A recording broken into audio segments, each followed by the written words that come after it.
بسم الله الرحمن الرحيم.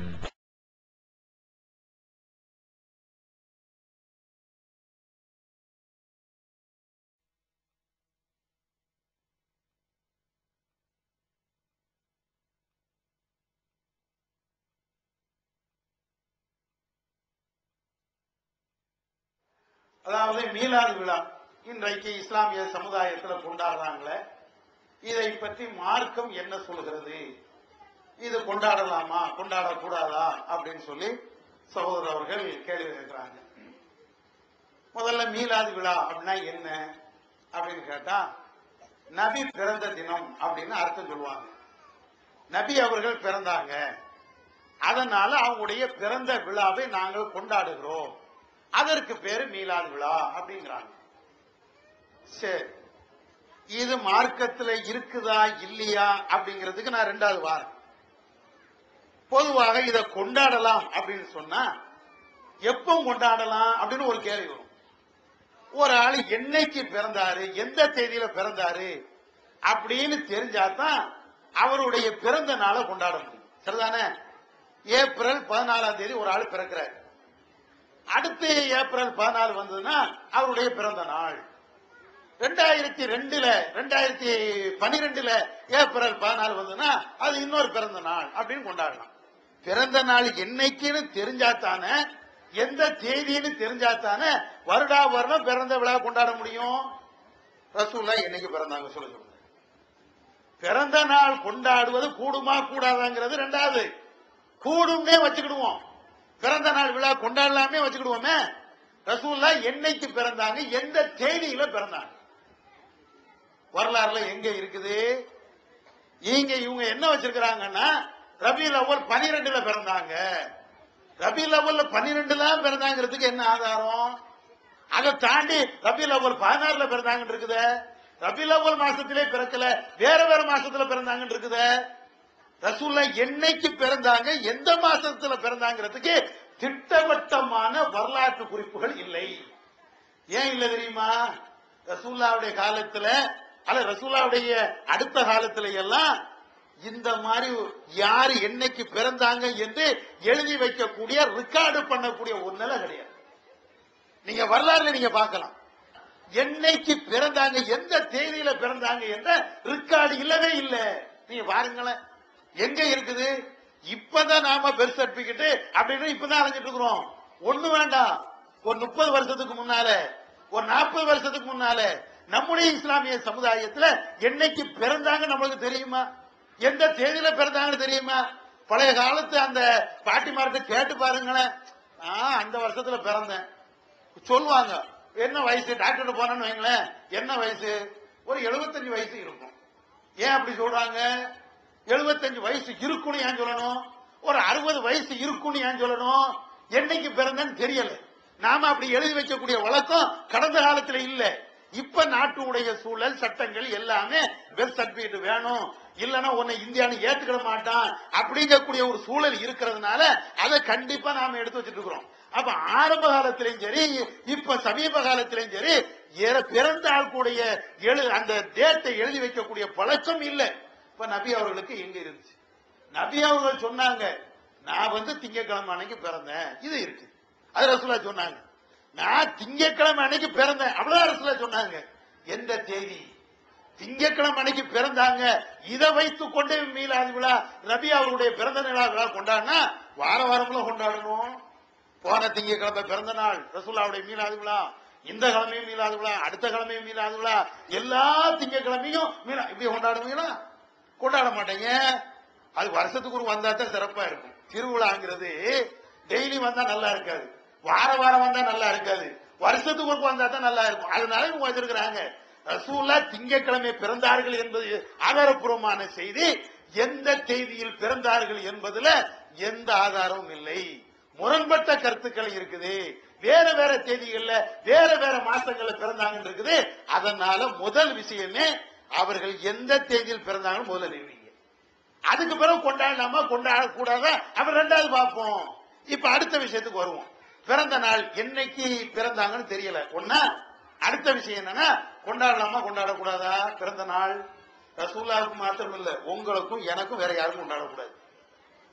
ஏன் ஏன் கொண்டாடக்கூடாது? முதல் விஷயம், நபி அவர்கள் பிறந்து 63 வயசு வாழ்ந்தாங்களா இல்லையா? இந்த 63 வயசுல ஒரு 40 வயசு அவங்க நபியா இல்ல, 23 வருட காலம் நபியா இருந்தாங்க. இந்த 23 வருடத்திலையும் 23 தடவை அவங்க பிறந்த நாள் வருஷம் கடந்து போயிருக்குமா இல்லையா? ரசூல்லா எங்க கொண்டாடினாங்க? எங்க கொண்டாடினாங்க? ரசூல்லாவுடைய பிறந்த நாள் ரசூல்லா கொண்டாடினாங்களா? சரி, ரசூல்லா கொண்டாட வேண்டாம். 23 வருட காலம் ரசூல்லாவை சுற்றி நபித்தோழர்கள் இருந்தாங்கல்ல. உமர் இருந்தாங்க, பிலால் இருந்தாங்க, அபூபக்கர் இருந்தாங்க, அலி ரலியல்லாஹு அன்ஹு இருந்தாங்க, பெரும்பெரும் சஹாபாக்கள் இருந்தாங்களே. எந்த நபி தோழராவது நபி அவர்களுக்கு பிறந்த நாள் விழா அந்த 23 வருடத்துல ஏதாவது செஞ்சாங்களா? ரசூல்லாவுக்காக உயிரை கொடுத்தாங்க, ரசூல்லாவுக்காக பொருளை கொடுத்தாங்க, ரசூல்லாவுக்காக வேண்டி எல்லா விதமான தியாகமும் செய்வதற்கு தயாராக இருந்தாங்க, ரசூல்லாவுக்காக வேண்டி உணவு கொடுத்தாங்க, எல்லாமே கொடுத்தாங்களே. இப்படி கொடுத்த ரசூல்லா மேல அவ்வளவு பெரிய அன்பு வச்சிருந்த நபி தோழர்கள் என்னைக்காவது பிறந்த விழா கொண்டாடினாங்களா? சரி, ரசூல்லாவுடைய காலத்துல நபி அவர்கள் பிறந்த நாள் கொண்டாடல, சஹாபாக்களும் கொண்டாடல. ரசூல்லா இறந்ததற்கு பின்னால சஹாபாக்கள் கொண்டாடினாங்களா? ரசூல்லா இறந்துட்டாங்கல்ல, இறந்ததற்கு பின்னாலேயாவது நபி பிறந்த விழா அப்படின்னு என்னைக்காவது கொண்டாடினாங்களா? ரசூல்லாவுடைய இறப்புக்கு பின்னாலே கிடையாது. இமாம்கள் கொண்டாடினாங்களா? காட்டுட்டுமே, இமாம்களை எங்கேயாவது கொண்டு வந்திருக்கிறாங்களா? அதுவும் இல்லையே. அப்ப எங்க இருக்குது இதெல்லாம்? இவங்களா கண்டுபிடிச்சுக்கிட்டது, நம்முடைய ஆலிம் சாக்களா கண்டுபிடிச்சது. அது யார் யாருக்கெல்லாமோ நாம பிறந்த நாள் கொண்டாடுறோம், ரசூல்லாவுக்கு கொண்டாடக்கூடாதா? இதா லாஜிக்கு. யார் யாருக்கெல்லாமோ பிறந்த நாள் விழா கொண்டாடினா ரசூல்லா கொண்டாடணுமா? யார் யாருக்கெல்லாமோ சிலை வச்சிருக்காரு, ரசூலுக்கு சிலை வைப்பியாப்போ? பெரியாருக்கு சிலை இருக்கிறது, அம்பேத்கருக்கு சிலை இருக்கிறது, அவருக்கு இருக்கு, இவருக்கு இருக்குது, இவர்களுக்கெல்லாம் இருக்கும் போது நபி அவர்களுக்கு சிலை இருக்கக்கூடாதா? சிலை வச்சிருவோமா? என்னடா லாஜிக்கு? என்ன லாஜிக்கு? ரசூல்லா சொன்னாங்களா, ரசூல்லா காட்டி தந்தாங்களா, அதுபடி பார்க்கணுமா? அதை விட்டு போட்டு அவங்க செய்யறாங்க, இவங்க செய்யறாங்க, அவங்களுக்கெல்லாம் பிறந்த நாளா இவங்க கொண்டாட, இது என்ன மார்க்கத்தில்? இப்படி செய்வதற்கு அல்லாஹ் ரசூல் காட்டி தந்தாங்களா? 1000 பிறந்த நாள் விழா கொண்டாடுவோம், லட்ச பிறந்த நாள் விழா கொண்டாடுவோம், லட்சக்கணக்கான மீலாது விழா கொண்டாடுவோம், அது தப்பு இல்ல.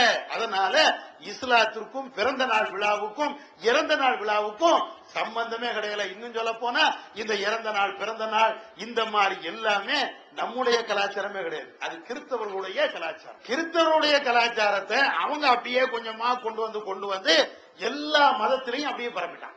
எல்லா மதத்திலையும் பரப்பி இன்னைக்கு எல்லாருமே கொண்டாடுகின்ற ஒரு நிலை வந்துருச்சே தவிர இஸ்லாத்திற்கும் இந்த பிறந்த நாள் விழாவுக்கும் சம்பந்தம் இல்லை என்பதை நீங்க தெளிவாக இது பண்ணிக்கணும்.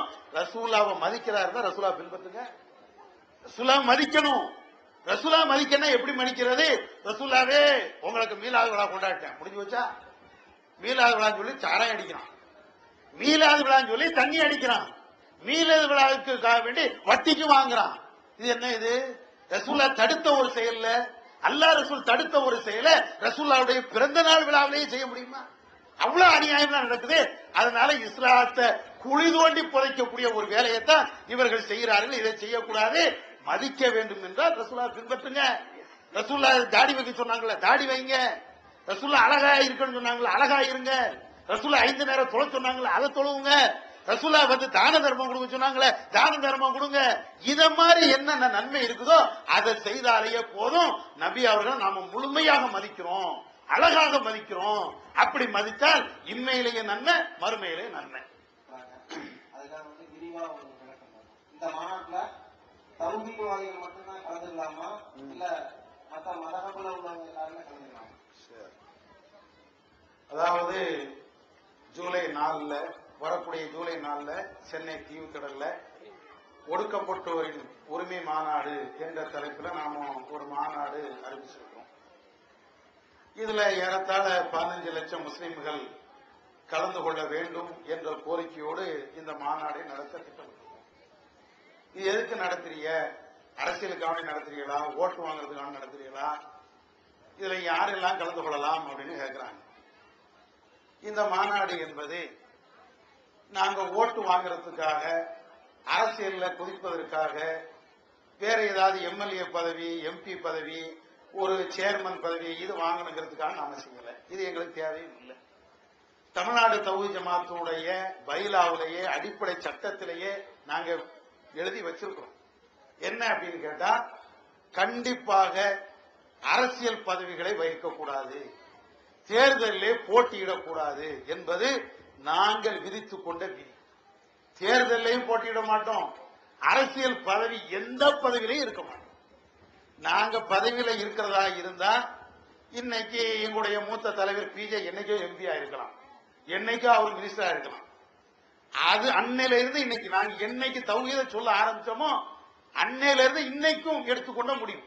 இது நேற்று இன்னைக்கு எடுத்த முடிவு இல்லை. அரசியல்ல குதிக்க கூடாது, ஓட்டு பெருக்க கூடாது, அரசியல் பதவியை வைக்க கூடாது என்பது நேற்று இன்னைக்கு எடுத்த முடிவு இல்லை. ஏறத்தாழ 20-30 வருடங்களுக்கு முன்னாலே எடுத்த முடிவு. என்றைக்கு இந்த தௌஹீதை இந்த மக்களுக்கு மத்தியில சொல்ல ஆரம்பிச்சோமோ அன்னையில இருந்து எடுத்த முடிவு. அதனால ஒரு காலத்திலே நாங்க அரசியல்ல வரமாட்டோம், அரசியல்ல ஓட்டு கேட்க வரமாட்டோம், எங்களுக்கு ஓட்டு போடுங்க என்று சொல்லி வரவே மாட்டோம். கடந்த கால உண்மை, நிகழ்கால உண்மை, இன்ஷா அல்லாஹ் ஒரு காலத்தில் வரமாட்டோம். இது எல்லாத்துக்கும் தெரிஞ்ச உண்மை. அடுத்து ரெண்டாவது என்ன, எதுக்கு நீங்க மாநாடு நடத்துறீங்க? அது ஒரு கேள்வி வரும்ல.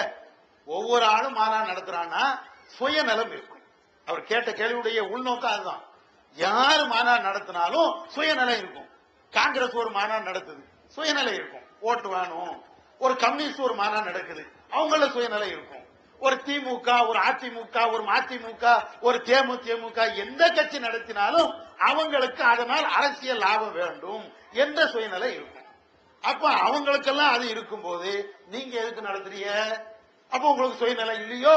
அதான் அவர் கேட்கிறாரு. அல்லாஹ்வுடைய கிருபையினால எங்களுக்கு சுயநலம் கிடையாது. சுயநலம்னா என்ன? இதை வைத்துக் கொண்டு நாங்க ஏதாவது பதவிக்கு வந்திருந்தா அதுக்கு பேரு சுயநலம். இதை வைத்துக் கொண்டு நாங்க அரசியல்ல ஏதாவது லாபம் சம்பாதித்திருந்தா அதுக்கு பேரு சுயநலம். இத்தனை வருட காலம் பொது வாழ்க்கையில நாங்க என்ன லாபம் சம்பாதிச்சிட்டோம்? என்ன அரசியல் பதவி நாங்க வாங்கிட்டோம்? எந்த அடிப்படையில நாங்க வாழ்ந்துட்டு இருக்கிறோம்? 20 வருடத்துக்கு முன்னால் எங்களுடைய வாழ்க்கை என்னவோ அதுதான் இன்னைக்கு. அன்னைக்கு என்ன நிலையில இருந்தோமோ அதே மாதிரிதான் இன்னைக்கு. நாங்களும் ஒரு எம்பிக்கு பின்னால போனா, ஒரு மினிஸ்டருக்கு பின்னால போனா எத்தனை கோடியும் சம்பாதிக்க முடியும்? முடியாமலாம் ஒண்ணு இல்ல. ஒரு அரசியல்வாதிக்கு பின்னால ஒரு சாதாரணமா ஒரு ஒன்றிய தலைவர், ஒரு சாதாரணமா வட்ட பிரதிநிதி பல லட்சம் சம்பாதிக்கும் போது, நாங்க மக்கள் பிரதிநிதியா இருக்கும் போது, ஒரு மினிஸ்டரோடு நெருக்கமா இருக்கும் போது, அரசியல்வாதிகள் அல்லது வேறு வேறு ஆட்களோடு தொடர்பு வச்சிருக்கும் போது எத்தனை லட்சங்களை எத்தனை கோடிகளை சம்பாதிக்க முடியும். ஆனா இன்னைக்கும் நாங்க அன்னைக்கு இருந்த மாதிரி தான் இருக்கோம். எங்களுக்கு இன்னைக்கு கார் கிடையாது, பங்களா கிடையாது, சொந்த இடங்கள் கிடையாது, சாதாரணமா தான். இன்னைக்கும் பஸ்ல தான் வரோம். ஏதாவது ஒரு சில இடங்களுக்கு கார் தேவைப்பட்ட காரை எடுத்துட்டு போறோம். எல்லாம் சாதாரணமா தான் வரோம். எங்களுடைய வாழ்க்கை மேல இருந்து கிழவரையும் பாருங்க. எங்கள 1-2 பேர் வசதியா இருந்தா அவங்களுடைய வசதியின் அடிப்படையில் கார் வச்சிருப்பாங்களே தவிர, வசதி இல்லாத அன்னையில இருந்து இன்னை வரையும் நாங்க ஒரே மாதிரி தான் இருக்கோம். இப்ப எங்களுக்கு என்ன? இப்ப ஏன் மாநாடு நடத்துகிறோம் என்றால், நாங்க லாபம், அரசியல்ல லாபம் சம்பாதிக்கிறதுக்கு இல்ல. எதுக்கு நடத்துறோம்? ஒட்டுமொத்த முஸ்லிம்களுக்காக. இன்னைக்கு முஸ்லிம்கள் இன்னைக்கு மிக மிக மோசமா இருக்கிறாங்க. நான் சொல்லல, சச்சார் கமிட்டியினுடைய அறிக்கை, சச்சார் கமிட்டியுடைய அறிக்கை அது சொல்லுது. அதே போன்று வேறு வேற கமிட்டியுடைய அறிக்கை என்ன சொல்லுது? முஸ்லிம்கள் 31% பேரு வறுமை கோட்டுக்களை இருக்கிறாங்க. வறுமை கோட்டுக்களை இருக்கிறாங்க. எல்லா முஸ்லிம்களை சேர்த்தான் சொல்றான்.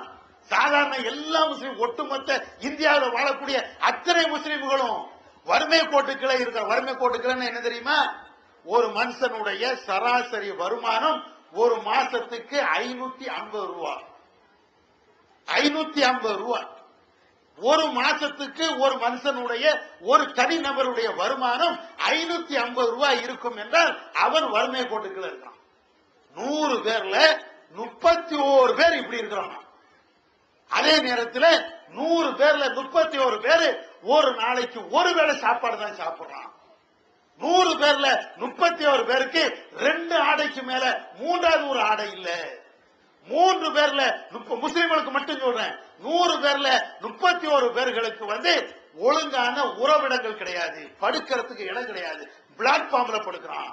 100 பேர்ல 31 பேருக்கு ஒழுங்கான கக்கூஸ் வசதி, டாய்லெட் வசதி கிடையாது. இதெல்லாம் இன்னைக்கு புள்ளி விவரத்தோடு அடுக்கிறான. சொல்லிட்டு சொல்றான், இந்தியாவுல தலித்துகளை விட மிக மிக மோசமாக இருக்கக்கூடிய சமுதாயம் முஸ்லிம் சமுதாயம். கல்வியில, வேலை வாய்ப்புல, எல்லாத்திலையும் இவங்க மோசமா இருக்கிறாங்க. அவன் தௌஹீத்வாதி தான் பார்க்கல, சுன்ன ஜமாத்துன்னு பார்க்கல, ஷியான்னு பார்க்கல, ஒட்டுமொத்த முஸ்லிம்னு பார்க்கறான்.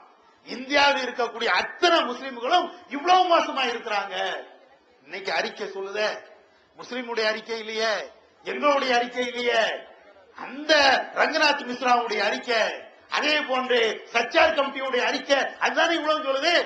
அவர் சொல்லிட்டு சொல்றாரு, இவ்வளவு பின்தங்கி இருக்கக்கூடிய இந்த முஸ்லிம்களை உயர்த்த வேண்டும் என்றால், அவர்களை கொஞ்சம் மேன்மைப்படுத்த வேண்டும் என்றால் குறைஞ்சபட்சம் 10% இடஒதுக்கீடு கொடுக்கணும். இடஒதுக்கீடு எதுல? கல்வியில இடஒதுக்கீடு கொடுக்கணும், வேலை வாய்ப்புகளை இடஒதுக்கீடு கொடுக்கணும். அதே போன்று அரசியல் பதவிகள் இருக்குது, அந்த எம்பி பதவி, எம்எல்ஏ பதவி, அதுல இடஒதுக்கீடு கொடுக்கணும் அப்படின்னு அவர் சொல்றாரு. இது அல்லாம நல வாரியங்களை அமைச்சிருப்பாங்களே, அதுல இடஒதுக்கீடு கொடுக்கணும். அதே போன்று நல்ல திட்டங்கள், சில திட்டங்கள் அறிவிச்சிருப்பாங்களே, அந்த திட்டங்கள்ல இவங்களுக்கு இடஒதுக்கீடு கொடுக்கணும். அவர் சொல்லிக்கிட்டே போறாரு. இவ்வளவும் கொடுத்தாத்தான், குறைஞ்சபட்சம் 10% இடஒதுக்கீடு இவங்களுக்கு கொடுத்தாத்தான் இந்த சமுதாயம் முன்னேறும். இவன் அவ்வளவு கஷ்டப்படுறான். இன்னைக்கு வெளிநாட்டுல எத்தனை பேர் ஏன் வெளிநாட்டு போனா? உங்களுடைய கனவுமார்கள், உங்களுடைய வீட்டில் இருக்கக்கூடிய அண்ணன் தம்பி இன்னைக்கு வெளிநாட்டுல போய் கிடந்து பாலைவனத்துல சுடுமணல்ல அப்படியே சாகுறாங்க. போய் பார்த்தா உங்களுக்கு தெரியும், பார்த்த ஆட்களுக்கு தெரியும். இங்க இருக்கக்கூடிய இது மாதிரி இருக்காது. ஒரு 3 மணி நேரம் கரண்ட் போனா நம்மளால தாங்க முடியல. ஆனா இங்க எல்லாம் உச்சகட்டமா 100 டிகிரி வெயில். வெளியே அவன் ரூமை விட்டு வெளியே வந்துட்டானா அப்படியே சுட்டரிக்கும், அவ்வளவு வெயில். அவன் கிடந்த அந்த பாலைவனத்துல ஒரு 5000 ரூபாய்க்கும் 10,000 ரூபாய்க்கும் கஷ்டப்படுறானே. ஏன் இந்த சமுதாயத்துக்கு இடஒதுக்கீடு இருந்தா அவன் இந்த இடஒதுக்கீடு அடிப்படையில் இவன் அரசாங்கத்துல இன்னைக்கு ஏசி ரூம்ல எவன் இருக்கிறானோ அதே ஏசி ரூம்ல அவன் இருப்பானே. அதுக்குத்தான் இந்த ஜூலை 4. வேற எதுக்கு? தௌஹீத்வாதி மட்டுமா? எல்லாரும் வா. தௌஹீத்வாதி மட்டும் நாங்க அழைக்கல. ஏன் தௌஹீத்வாதி மட்டும் நாங்க இடஒதுக்கீடு கேட்கல. தௌஹீத் ஜமாத்துக்கு இடஒதுக்கீடு தான் அப்படின்னா தௌஹீத்வாதி மட்டும் வா நாங்க கூப்பிடுவோம். நாங்க கூப்பிடுறது எதுக்கு?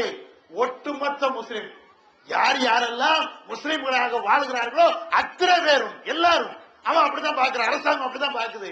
அப்ப அத்தனை பேருக்கு இடஒதுக்கீடு வேணும்னா எல்லாரும் தான் வரணும். சுன்னா ஜமாத்தா இருக்கட்டும், தப்லீக் ஜமாத்தா இருக்கட்டும், தௌஹீத் ஜமாத்தா இருக்கட்டும், எந்த ஜமாத்தா இருக்கட்டும், எல்லாரும் தான் வரணும். இதுல எங்களுக்கு சுயநலம் கிடையாது. நான் இந்த இடஒதுக்கீடு கிடைச்சது அப்படின்னா அது யாருக்கு லாபம்?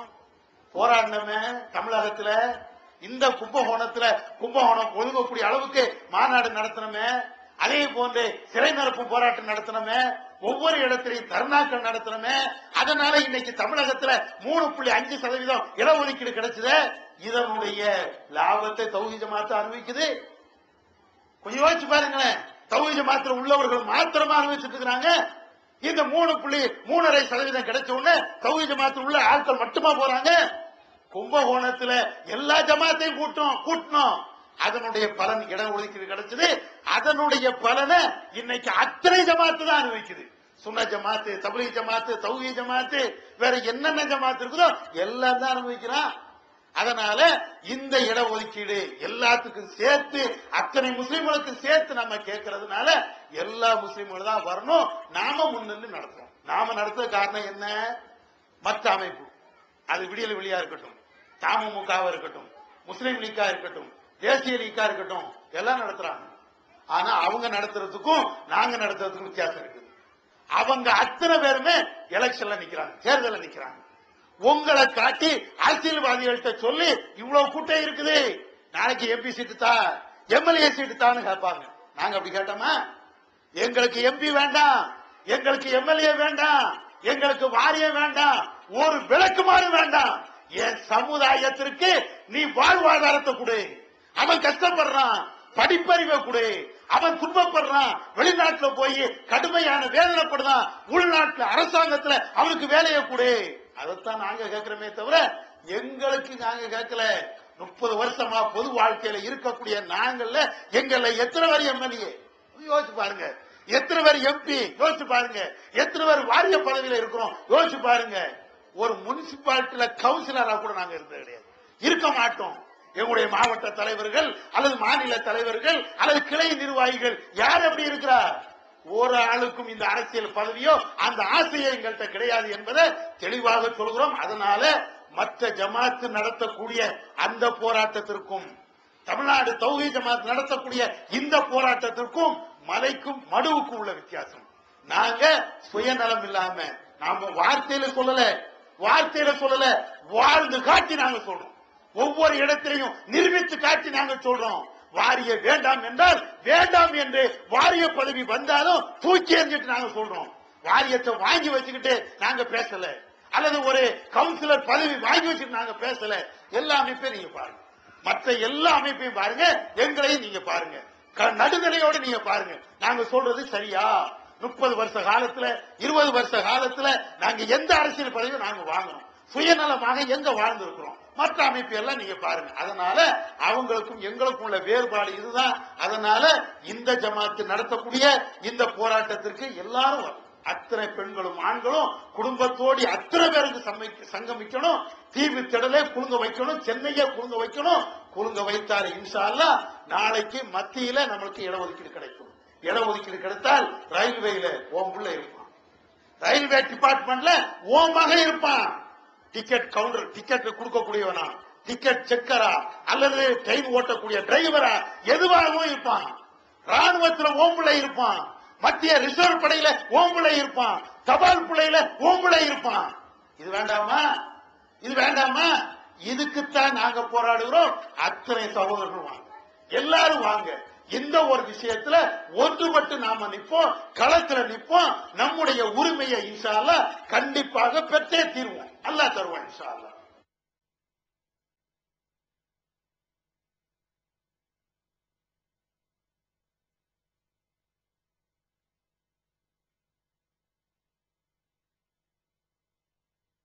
என்ன கேட்கிறாங்கன்னா, தௌஹீதில் உள்ள 1-2 பேரு மனைவிக்கு துரோகம் பண்ணிட்டு இன்னொரு பிள்ளைய கூட்டு வராங்களே, அதான் அவங்க கேட்கிறாங்க. என்னன்னா, முதல்ல ஒரு மனைவியை கட்டுது, கட்டி குடும்பம் நடத்திட்டே இருப்பாங்க. இன்னொரு 2வது கல்யாணம் பண்றது, அதுதான் அவங்க துரோகம்ங்கிறாங்க. 2வது கல்யாணம் பண்றது துரோகம் நினைக்கிறது தான் பெரிய தப்பு, அது ஒரு விஷயம். ஆனால் அவங்க கேட்கறதுல இன்னொரு அர்த்தம் இருக்குது. என்ன அர்த்தம் அப்படின்னா, முதல்ல நாம ஒரு மாப்பிள்ளை, ஒரு கணவன் ஒரு பெண்ணை அவர் திருமணம் முடித்து விட்டார் என்றால் ஒரு ஒப்பந்தத்தை போடுகிறார். என்ன ஒப்பந்தம்? நீ எனக்கு மனைவி, நான் உனக்கு கணவன், நாம 2 பேரும் சேர்ந்து வாழ்கிறோம். காலாகாலமா நீ எனக்கு மனைவியா இருக்கணும், நான் உனக்கு கணவனா இருக்கணும். இதுதான் அந்த திருமண ஒப்பந்தம். இப்படி ஒப்பந்தத்தை போட்டுட்டு அவங்க என்ன செய்யறாங்கன்னா, அந்த மாப்பிள்ளை திடீர்னு இந்த முதல் மனைவிக்கு தெரியாமலேயே இன்னொரு கல்யாணம் பண்ணிட்டு வந்தா இது என்ன? இது துரோகம் இல்லையா? அதான் கேட்கிறான். துரோகம் தான். இது எந்த அடிப்படையில துரோகம்? பொதுவாக ஒரு ஒப்பந்தத்தை போட்டா அந்த ஒப்பந்தத்தை நிறைவேற்றணும். நிறைவேற்ற முடியவில்லை என்றால் சம்பந்தப்பட்ட ஆட்கிட்ட சொல்லி, இது எனக்கு நிறைவேற்ற முடியல, இப்படி ஒரு சங்கடம் இருக்குது, இதுக்கு என்ன வழி அப்படிங்கறதையாவது வளர்க்கணும். இது இல்லைன்னா அது சரியில்லை. நபிகள் நாயகம் ஸல்லல்லாஹு அலைஹி வஸல்லம் சொல்றாங்க, வாக்குறுதி கொடுத்தால் அதை நிறைவேற்றணும், வாக்குறுதியை நிறைவேற்றாதவன் முனாஃபிக்கு, அப்படி எல்லாம் ஹதீஸ்ல இருக்குது. அப்ப அந்த அடிப்படையில இந்த ஒப்பந்தத்தை வாக்குறுதியா நம்ம கொடுத்திருக்கிறோம்ல, அதை நிறைவேற்றணுமா இல்லையா? உனக்கு 2வது மனைவி வேணும்னா முதல் மனைவிட்ட சொல்லு, இந்த மாதிரி எனக்கு உடல் தேவை இருக்குது, இன்னொரு மனைவி எனக்கு தேவை அப்படின்னு சொல்லு. ஏற்கனவே நம்ம ஒரு ஒப்பந்தம் போட்டோமா இல்லையா, அதுல ஒரு சின்ன மாற்றம் பண்ணிக்கிடுவோம் அப்படின்னு சொல்லிட்டு இன்னொரு மனைவியை கட்டு, அது யாரும் தப்புன்னு சொல்ல இயலாது. அப்ப அந்த அடிப்படையில அழகான முறையில ஜமாத்துல சொல்லி அந்த குடும்பத்துல பேசி முதல்ல ஒரு கல்யாணம் பண்ணும் போது எப்படி சந்தோஷமா அவர் செய்யறாரோ அதே மாதிரி 2வது கல்யாணம் பண்ணா அது மார்க்கத்துல தப்பு இல்ல. அதே நேரத்துல ஒண்ணுமே சொல்லாம திடீர்னு போன இடத்துல அவருக்கு தான் கல்யாணம் கட்டினான்னா அப்ப என்ன செய்யறது? பல சிக்கல் வருமே. முதல் மனைவி அவருக்கு ஒரு குழந்தை இருக்கும், இங்க குடும்பம் நடத்திட்டே இருப்பாங்க. 2வது இவர் இன்னொரு கல்யாணம் பண்ணிட்டு முதல் மனைவிக்கே தெரியாம அவர் இன்னொரு இடத்துல குடும்பம் நடத்திட்டு அங்கேயும் குழந்தை வந்துடும். அப்பமே மாப்பிள்ளை இறந்துட்டாரு, மாப்பிள்ளை இறந்துட்டா என்ன நிலை ஏற்படும்? கொஞ்சம் யோசிச்சு பார்க்கணும்ல. மாப்பிள்ளை இறந்துட்டா என்ன ஏற்படும்? சட்டப்பூர்வமா எல்லாத்துக்கும் தெரிஞ்ச ஒரு மனைவி இங்க இருப்பார், இன்னொரு மனைவி இந்த மனைவிக்கே தெரியாம இன்னொரு மனைவி இருப்பார். இப்ப இவர் கணவர் இறந்துட்டாரு, என்ன வரும்? சொத்து பிரிக்கணுமா இல்லையா? முதல் மனைவி நம்ம தான் மனைவி, நம்ம ஒரு ஆளு தான், நமக்கு 2 பிள்ளை, மாப்பிள்ளையுடைய சொத்து நம்மளுக்கு வரும், நம்ம பிள்ளைகளுக்கு கொடுத்துடலாம் அப்படின்னு ஒரு கணவன் இருப்பார். அவ அங்க இருந்து வருவா, நானும் அவருக்கு பொண்டாட்டி தான், இறந்ததுக்கு பின்னால நானும் அவருக்கு பொண்டாட்டி மனைவி அப்படின்னு வந்தா இது யாரு பஞ்சாயத்து தீர்க்கிறது? அந்த வாரிசுக்கு யாரு பொறுப்பு? என்ன செய்யறது? பகிரங்கப்படுத்தி இருந்தா எனக்கு 2 மனைவி, இது ஒரு மனைவி அது ஒரு மனைவி, இவளையும் கல்யாணம் பண்ணிருக்கிறேன் அவளையும் கல்யாணம் பண்ணிருக்கிறேன், இவளுக்கு 2 புள்ள அவளுக்கு 2 புள்ள அப்படின்னு சொன்னா இந்த பிரச்சனை வருமா? இறந்த உடனே அந்த சொத்தை வந்து ஏமா உனக்கு என்ன உனக்கு என்ன அப்படின்னு பிஞ்சு பங்கு வச்சு கொடுத்துட்டு போயிடலாமே. அப்ப அத இத மாதிரி பல பிரச்சனைகள் பல சிக்கல் வரும். எப்போ சொல்லாம கொள்ளாம திருமணம் பண்ணா முதல் அடிப்படை முதல் மனைவிக்கு கொடுத்த வாக்கை நிறைவேற்ற வேண்டும். 2வது அடிப்படை அந்த வாக்கை நிறைவேற்றாம அவர் இன்னொரு கல்யாணம் பண்ணார் என்றால் வாழ்க்கையில அடுக்கடுக்கான பல பிரச்சனைகள் ஏற்படும். எனவே இந்த விஷயத்திற்கு எந்த தௌஹீத்வாதியா இருந்தாலும் எந்த முஸ்லிமா இருந்தாலும் சரி 2வது திருமணம் பண்ணுவதற்கு மார்க்கத்துல தடை கிடையாது. அதே நேரத்தில் முதல் மனைவிட்ட போட்ட ஒப்பந்தத்தின் அடிப்படையில நான் இப்ப ஒப்பந்தம் போட்டிருக்கிறேன், இப்ப எனக்கு ஒண்ணு வேணும், அதை கொஞ்சம் சரி பண்ணிக்கிடுவோம் என்று அதை கேட்டு அதை சரி பண்ணணும், அந்த அடிப்படையில் தான் செய்யணும் என்றுதான் மார்க்கம் சொல்லுகிறது. கடைசியாக ஒரே ஒரு கேள்வி. தௌஹீதில் உள்ளவர்கள், சில முக்கிய பொறுப்புகளில் உள்ளவர்கள் சினிமா தியேட்டரில் சென்று படம் பார்க்கிறார்கள், உள்ளூரில் பார்த்தால் எல்லோருக்கும் தெரியும் என்று வெளியூரில் சென்று பார்க்கிறார்கள், கதையும் வந்து சொல்கிறார்கள். இது மார்க்கத்தில் அனுமதி உண்டா? இது கேள்வியே இங்க கேட்கக்கூடாது. இப்படி ஒரு நிர்வாகி இருந்தா முதல்ல நீக்கிட்டு வந்து சொல்லணும். தௌஹீத்வாதி நிர்வாகியா இருக்கக்கூடிய ஒரு ஆளு போய் சினிமா பாக்குறாரு, கதையை பத்தி பேசுறாரு அப்படின்னு சொன்னா அதை போய் வந்து கேள்வி மேடையில கேட்டிருக்கணும்.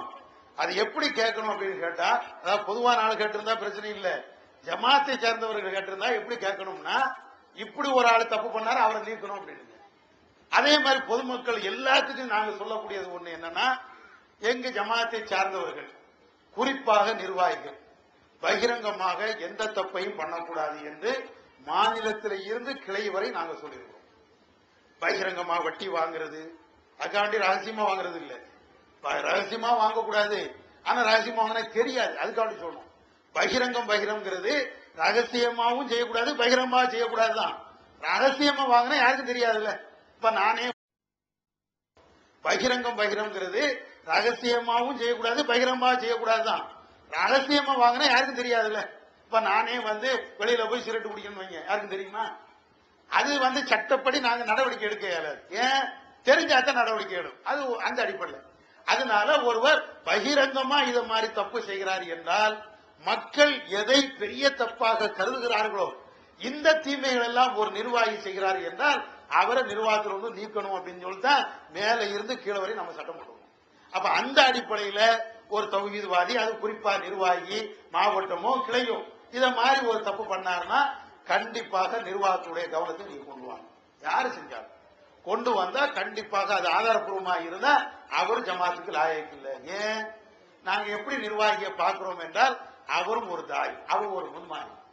அவர் வந்து ஒரு முன்மாதிரி என்றால் பிற சமுதாயத்திற்கு அல்ல பிற மக்களுக்கு இவர் வழி நடத்தக்கூடியவர்.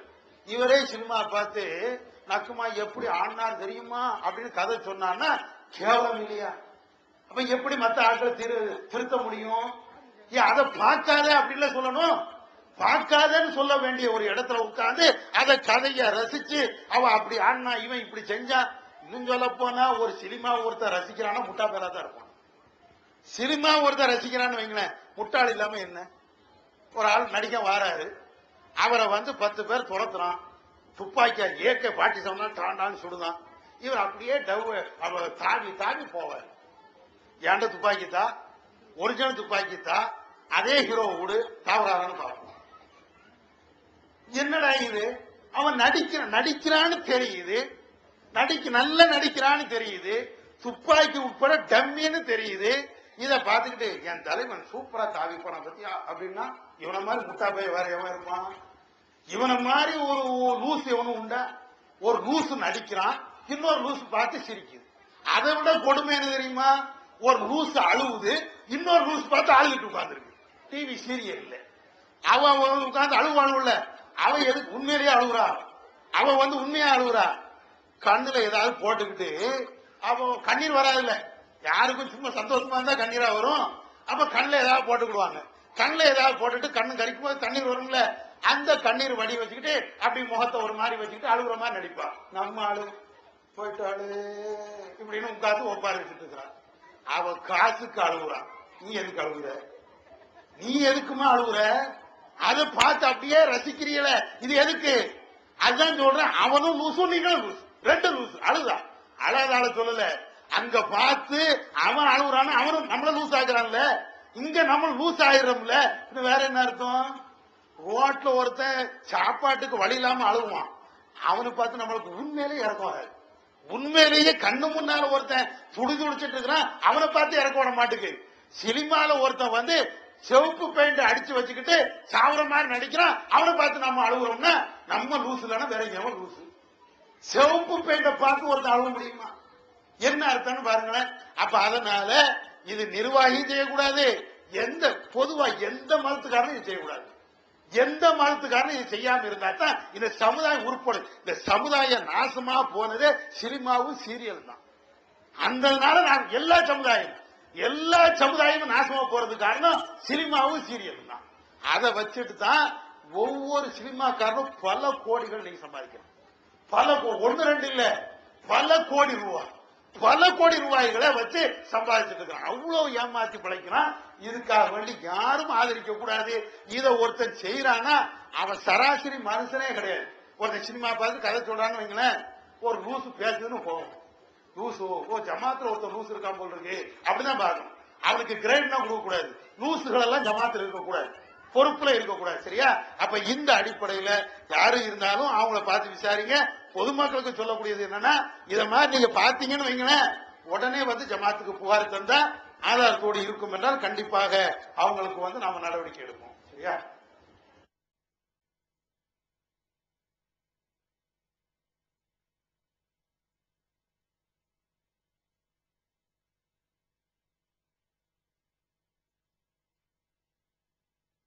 முஹர்ரம் மாசத்துல சோறாக்கி கொடுக்கறாங்களே, அது கூடுமான்னு கேட்கிறாங்க. அதாவது அவங்க கேட்கறது அடிப்படை என்னன்னு கேட்டா, முஹர்ரம் 10ல ஹசன் ஹுசைன் அவங்க எல்லாம் கொல்லப்பட்டாங்கிற மாதிரி ஒரு வரலாறு. ஹுசைன் தான் கொல்லப்பட்டாங்க, ஹசன் இல்ல. அப்ப அதுல வச்சுக்கிட்டு என்ன செய்வாங்கன்னா, முஹர்ரம் 10ல ஷியாக்கள் ஒரு விழாக்களை கொண்டாடுவாங்க. சில இடங்கள்ல என்ன செய்வாங்கன்னா, அவங்க பேர்ல குளக்கட்டை அவிச்சு பாத்தியா ஓதி கொடுப்பாங்க. சில இடங்கள்ல சோறு ஆக்கி கொடுப்பாங்க. சில இடங்கள்ல பழத்தை வச்சு பாத்தியா ஓதி கொடுப்பாங்க. இத மாதிரி செய்யலாம்னா இது ஷியாக்குடைய வழி, இஸ்லாத்துடைய வழி இல்ல. இது கண்டிப்பாக செய்யக்கூடாது. இது நபி அவர்களோ இஸ்லாமோ அல்லாஹோ நம்மளை காட்டி தரல. இது ஒரு பிதாத்தான வழி. விதாத்தை யாரு செய்தாலும் அல்லாஹ் ரசூல் காட்டி தராத ஒன்றை வணக்கமாக செய்தால் அது அல்லாஹ் ஏற்றுக்கொள்ள மாட்டான். மன் அமில அமலன் லைசாலை நம்புனா ஒவ்வொருத்தும் நாம சொல்லாத நாம செய்யாத ஒன்றை இபாதத்து என்று வணக்கம் என்று ஒருவர் செய்வார் என்றால் மறுமையிலே அது நிராகரிக்கப்படும் என்று நபிகள் நாயகம் ஸல்லல்லாஹு அலைஹி வஸல்லம் அவங்க சொல்லியிருக்கிறாங்க. அந்த அடிப்படையில இவங்க செய்யறது இது மார்க்கத்தில் இல்லாத ஒன்று. கண்டிப்பாக அது செய்யக்கூடாது. நாம கேட்டதின் அடிப்படையில் செயல்படவல்ல அல்லாஹ் செய்வானாக. வாகர்தவனாம் அல்ஹம்துலில்லாஹி ரப்பில் ஆலமீன். தமிழ்நாடு தௌஹீத் ஜமாஅத்தின் அரும் பணிகள், இஸ்லாம் கூறும் அனைத்து பணிகளையும் குர்ஆன் மற்றும் நபி வழியின் அடிப்படையில் செயல்படுத்தும் முதன்மையான அமைப்பு தமிழ்நாடு தௌஹீத் ஜமாஅத். பிற மத மக்களுக்கு இஸ்லாத்தை எடுத்துரைக்க அழைப்பு பணி. இஸ்லாத்தை ஏற்றுக்கொண்டவர்களுக்காக அனைத்து உதவிகளுடன் முற்றிலும் இலவசமாக ஆண்களுக்கும் பெண்களுக்கும் என தனித்தனி பயிற்சி மையங்கள்.